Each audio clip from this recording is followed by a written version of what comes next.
half a century after serving in Vietnam, test results show some men may have been infected by a slow-killing parasite while fighting in the jungles of Southeast Asia.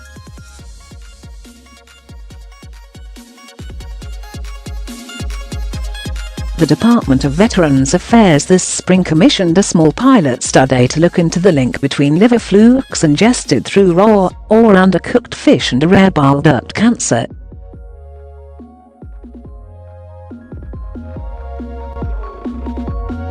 It can take decades for symptoms to appear. By then, patients are often in tremendous pain, with just a few months to live.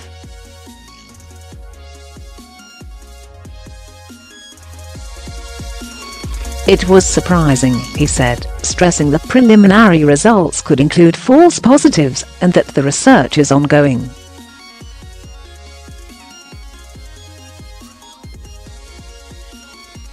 Of the 50 blood samples submitted, more than 20% came back positive, or bordering positive for liver fluke antibodies, said Sung Tae Hong, the tropical medicine specialist who carried out the tests at Seoul National University in South Korea.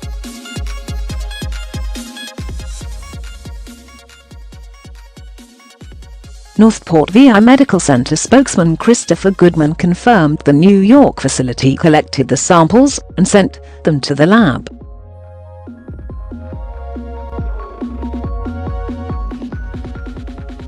He would not comment on the findings, but said everyone who tested positive was notified.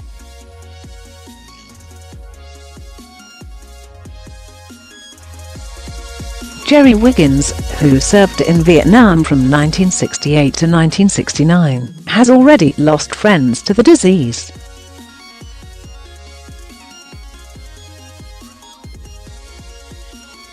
He was among those who got the call. I was in a state of shock, he said. I didn't think it would be me.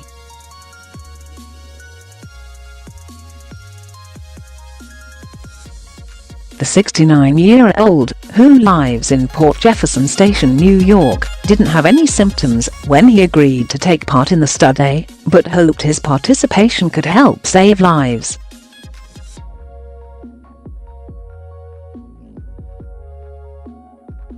He immediately scheduled further tests, discovering he had 2 cysts on his bile duct, which had the potential to develop into the cancer known as cholangiocarcinoma.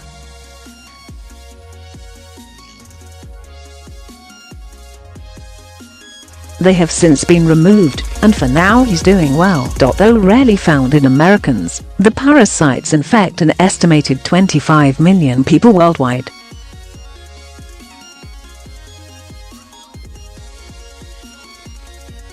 Endemic in the rivers of Vietnam, the worms can easily be wiped out with a handful of pills early on, but left untreated they can live for decades without making their hosts sick.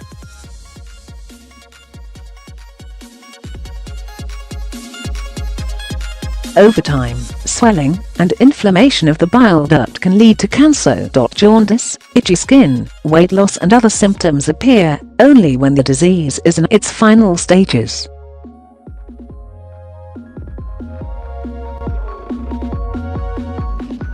The VI study, along with a call by Senate Minority Leader Charles Schumer of New York for broader research into liver flukes and cancer-stricken veterans, began after the Associated Press raised the issue in a story last year.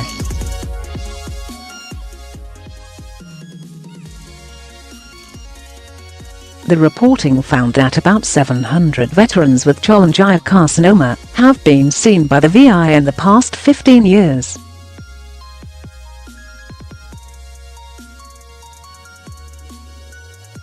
Less than half of them submitted claims for service-related benefits, mostly because they were not aware of a possible connection to Vietnam.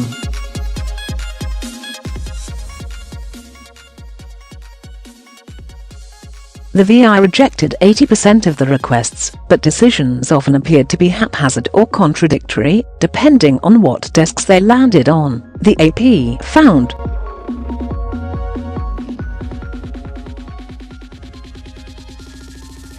The numbers of claims submitted reached 60 in 2017, up from 41 last year. Nearly 3 out of 4 of those cases were also denied, even though the government posted a warning on its website this year saying veterans who ate raw or undercooked freshwater fish while in Vietnam might be at risk.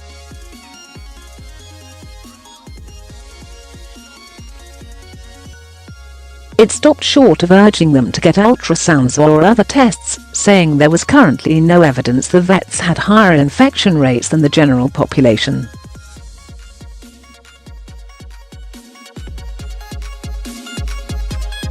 "We are taking this seriously," said Kurt Kasher, a spokesman with the Department of Veterans Affairs.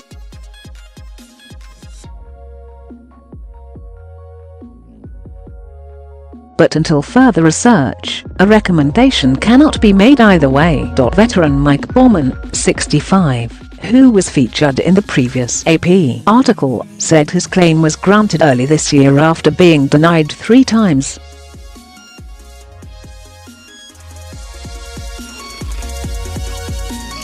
He said the approval came right after his doctor wrote a letter saying his bile duct cancer was more likely than not caused by liver flukes from the uncooked fish he and his unit in Vietnam ate when they ran out of rations in the jungle.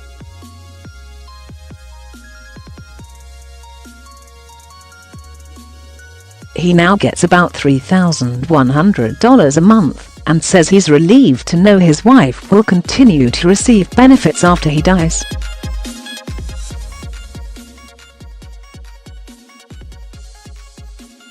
But he remains angry that other veterans' last days are consumed by fighting the same government they went to war for or as young men.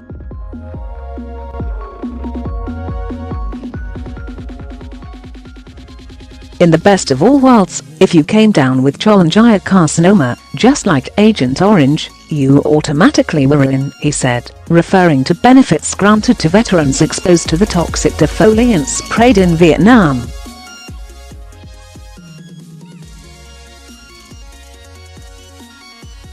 "You didn't have to go fighting." Bauman, who is thin and weak, recently plugged out country roads on a base during a jam session at his cabin in West Virginia.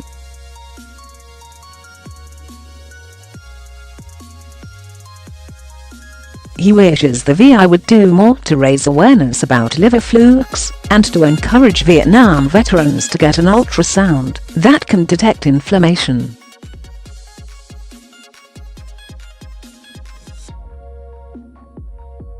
"Personally, I got what I needed, but if you look at the bigger picture with all these other veterans, they don't know what necessarily to do," he said.